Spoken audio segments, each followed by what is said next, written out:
Aprili mosi 2026, Waziri wa Maendeleo ya Jamii, Jinsia, Wanawake na Makundi Maalum, Mheshimiwa Dr. Dorothy Gwajima amefanya mkutano na waandishi wa habari ili kuhabarisha umma kuelekea maadhimisho ya Siku ya Kimataifa ya Mtoto Anayeishi na Kufanya Kazi Mtaani. Ndugu wanahabari, mkutano wetu huu unalenga kuhabarisha umma kuhusu maadhimisho ya Siku ya Mtoto Anayeishi na Kufanya Kazi Mtaani ambayo huadhimishwa kila mwaka tarehe 12 Aprili. Lengo la maadhimisho haya ni kuhamasisha jamii, wadau na familia kuzuia watoto kwenda kuishi na kufanya kazi mitaani, kuwezesha jamii na wadau wote kutambua na kulinda haki za watoto hao ambao tayari tunawaona wanaishi na kufanya kazi mtaani, kuhakikisha wanapata haki zao, matunzo, elimu, huduma za afya na usalama kama watoto wengine. Mara baada ya mkutano huo, aliambatana na viongozi wa mkoa wa Dodoma kutembelea kaya zenye watoto waliotengamanishwa na familia zao katika kata za Nkuhungu na Kizota zilizopo jijini Dodoma.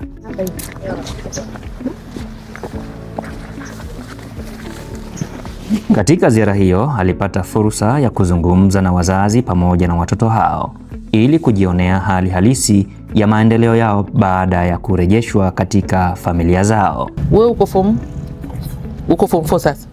Wewe kwa nini uliamua kwenda mtaani? Kwa sababu hali ya maisha nyumbani, nikiangalia changamoto kula, sijui nitakula saa ngapi na ndio sielewi kwamba nina uhakika wa kula. Kwa hiyo nimebidi sana nafanyaje, nikienda shule ndio hivyo tena sana na kula ukuta wenzako.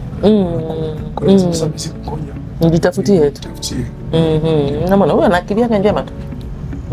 Lakini sasa baada ya huo uwezeshaji wa serikali mnaendeleaje? Kwa huo uwezeshaji wa serikali kwa sasa tunaendelea vizuri. Naona mahitaji, madaftari napata, peni, penseli, elimu napata. Na pia kidogo kwa sababu walimwezesha mama yangu kupata shirika kibanda kinasaidia sisi fedha za shule kulipa remedio inamsaidia. Safi sana. Na mdogo wako naye?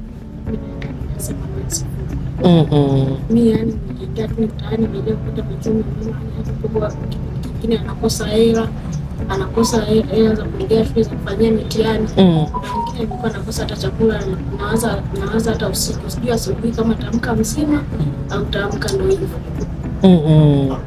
Mtaani ulikutana na madhila gani?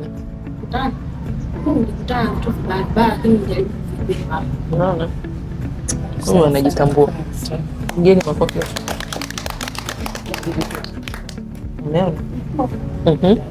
Muulize. Pia darasani wanafanya vizuri. Darasani wanafanya vizuri. Unakuwa ngapi darasani? Darasani unapokuwa nikipeleki sana ubuki 30. Ubuki 30. Na darasani na watu wangapi? 6. Darasani na watu wangapi? Na watu wangapi darasani? 300 na huyu kwa akili anaweza kapanda kabisa. Tusisahau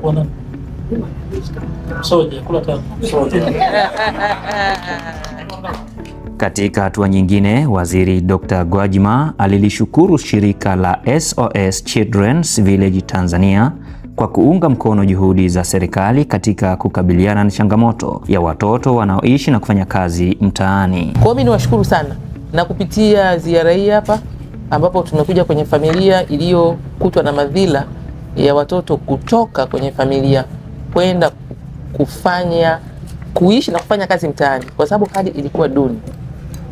Tumejifunza kwamba hakika uchumi ni nguzo ya kwanza muhimu kwa maendeleo na ustawi na utulivu wa familia.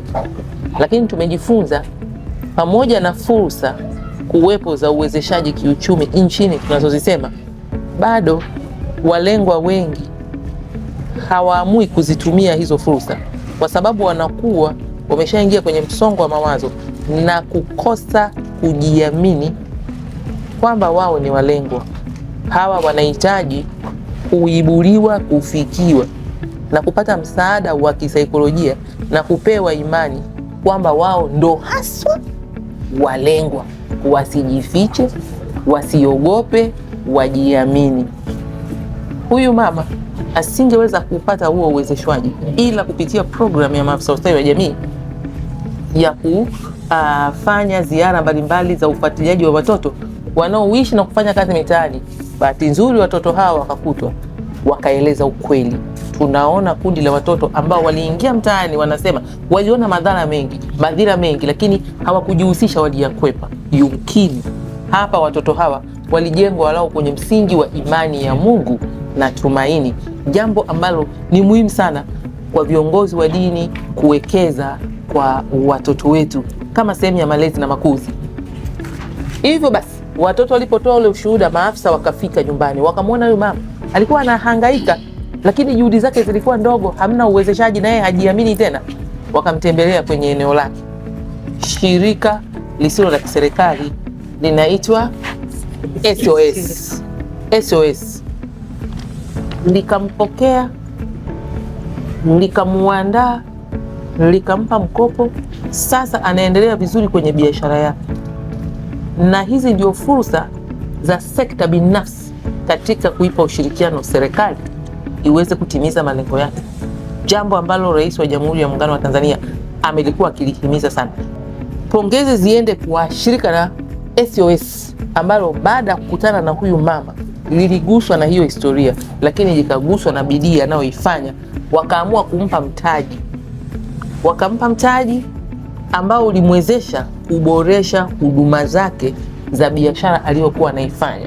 Hadi sasa tunaona hapa amejenga nyumba yake, ameondoka kwenye nyumba ya kupanga, jambo ambalo ujumbe huu ukiwafikia wengine ambao wana shida lakini wameshajifunika, hawataki kutoka tena kusema, kwenda kwenye serikali za mitaa wala kwa afisa ustawi wa jamii, watashindwa kuunganishwa na mifumo, watabaki hapo. Matokeo yake watoto watakimbilia kwenda kuishi na kufanya kazi mitaani na kutengeneza tatizo lingine la hao watoto, maana tabia mbaya zote zitakuwa zao, hawatakuwa binadamu wazuri hawa.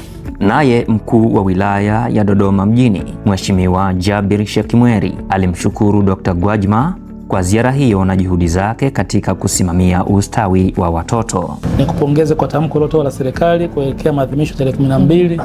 Itoa maelekezo mengi, lakini pia na elimu nyingi. It was almost darasa zaidi kuliko tamko. Kwa hiyo tunakushukuru sana kwa kazi uliyofanya na kwa maelekezo uliyotoa. Mheshimiwa Waziri, tushangae kuendelea kuaminiwa na Mheshimiwa Rais na kubakisha kwenye dawati hili. Unalitendea haki sana.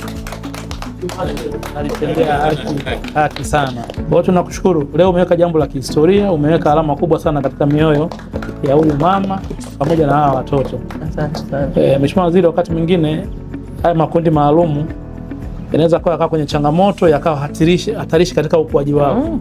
Lakini intervention za namna hii zinaweza kubadilisha hawa wakawa mashujaa wa nchi yetu baadaye. Kabisa. Huyu atakuwa anakumbuka kwamba mimi nyumbani kwetu pale alifika waziri kwenye serikali ya Samia Suluhu Hassan. Akaweka tabasamu kwenye mioyo yetu, akawapa tumaini jipya hawa watoto. Mwenyezi Mungu akubariki sana. Asante sana. Mheshimiwa, kwenye kuhitimisha umetoa mambo matatu makubwa. Moja, umetaka extension services ziende deep kabisa kwenye ngazi za chini huko. Na kwamba hapa utarudi na sisi tuna kazi tuifanye. Kwa mwenyekiti amepokea kwa niaba ya uongozi mzima wa wilaya na mkoa, kwa sababu ndio mwenye eneo lake la utawala, na amejibu vizuri. Yuko na mabalozi hapa wa nyumba kombe 10, lakini pia kuna maafisa wa ustawi wa jamii kwenye ngazi huko kabisa ya msingi. Kwa hiyo wana nafasi ya kushirikiana, na kwa bahati tuna mkurugenzi ambaye hana uzito kwenye kuapprove kazi za extension kama hiyo.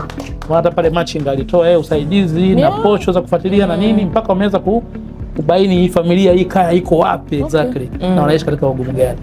Na mimi kazi zangu nyingi za kijamii na watuma naenda kanipatia social profile ya familia. Wanaifanya vizuri sana. Kwa hiyo kazi hiyo itafanyika vizuri. Mheshimiwa Waziri, utapata taarifa kama ambavyo umeomba, tena yenye changanuo wa hali gani, wa namna gani, single moms wa namna gani, hata single babs wa kina nani, wanaokaa na bibi babu pia ni akina nani, wapo kwenye jamii zetu.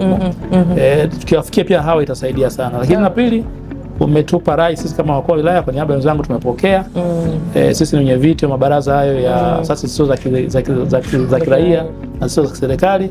Kwa hiyo tutafanya wajibu wetu kuwakutanisha wadau zaidi na kuona watoe mchango ambao pengine tumeuratibu vizuri zaidi ili kuweza kuwafikia. Wako wengi wa aina ya source hawa wachache ambao wanafanya vitu vya kuonekana kama hivi. Walio wengi wanakaza kizi za kwenye briefcase zaidi na maripoti mazuri ya kujisifu, lakini kipi cha kuonyesha watu moja vile haulioni. Kwa hiyo pia tukuhakikishie tutashirikiana na wenzetu kuandaa programu za namna hiyo tuweze kuwafikia. Siku ya kimataifa ya watoto wanaoishi na kufanya kazi mtaani inatarajiwa kuadhimishwa tarehe 12 Aprili 2026 mkoani Dar es Salaam, ikiongozwa na kauli mbiu isemayo malezi na ulinzi wa watoto, jukumu letu sote.